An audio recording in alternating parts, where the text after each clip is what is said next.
Real quick, failed wetlands. We're not going to talk a lot about dams. Your contractors know how to build dams. And the the slope and everything, but yeah, things happen with dams, and we will talk a little bit about dams, but not big dams, because big dams aren't building wetlands, they're building reservoirs. And a lot of times these are what I come up when people call me and say, oh, I've got a problem with my wetland or lake or that kind of thing. It's just improperly built dam walls with spillways that weren't big enough, or were made out of unconsolidated soils.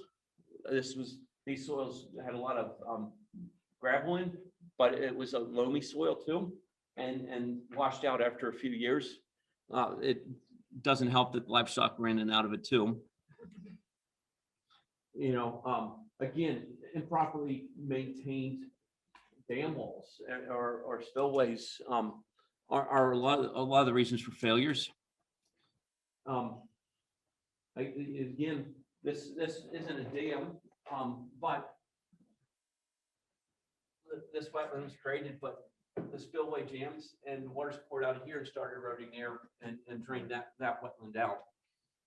So design is really critical. Bund erosion, again, these are fairly common around. There's one reason why I don't build a lot of bunds and floodplains and stuff, because this is what you have. You just completely wash over. Can I just ask a question on that? Yep. Is that improper location choice?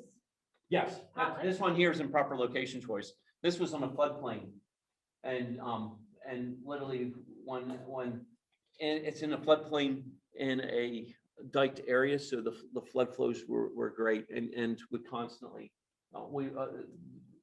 the landowner kept constantly repairing this, and it's like, every few years, we did eventually get repaired it and got some trees and stuff on it, which helped slow that flow across.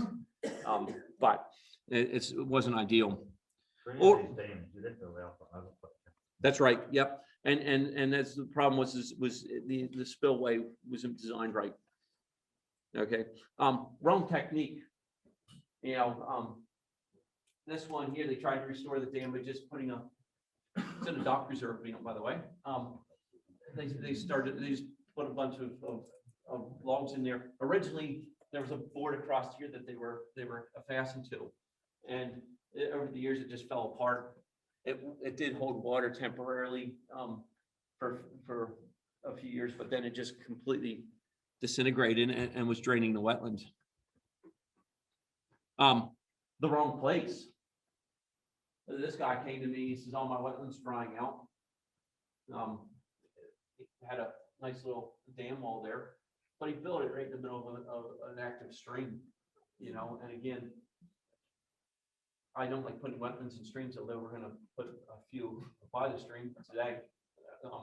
But you've got moving water, so you got to actually really account for that. And again, looking at a lot of unconsolidated gravels and that kind of thing in his dam.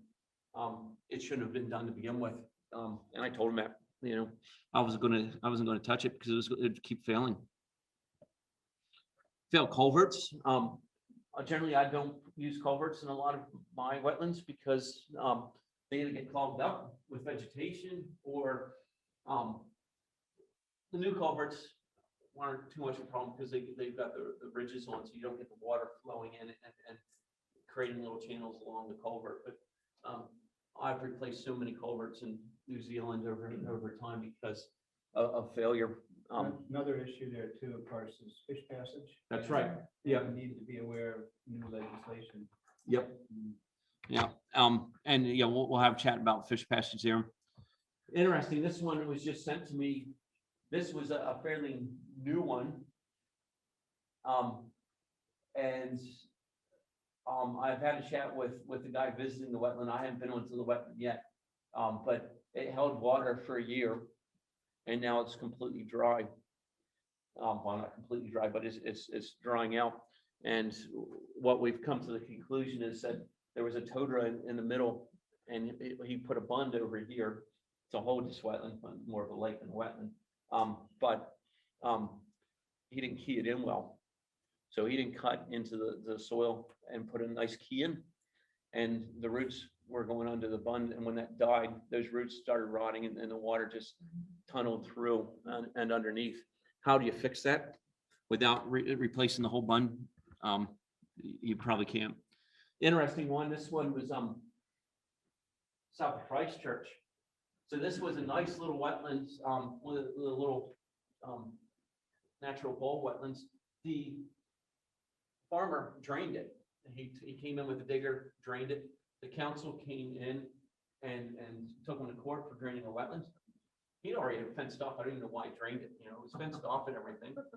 But he thought he'd get more panic and take his fence out. They told him he had to restore it and replace it. And he just threw soil into the ditch that he dug.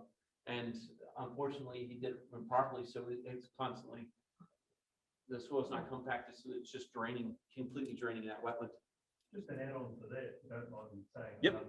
We, on our property, we've had about 6 ponds similar to that are virtually dried up over the period of the last 2 years, just because of the weather change. We're just not getting the rainfall in the winter time. Yep.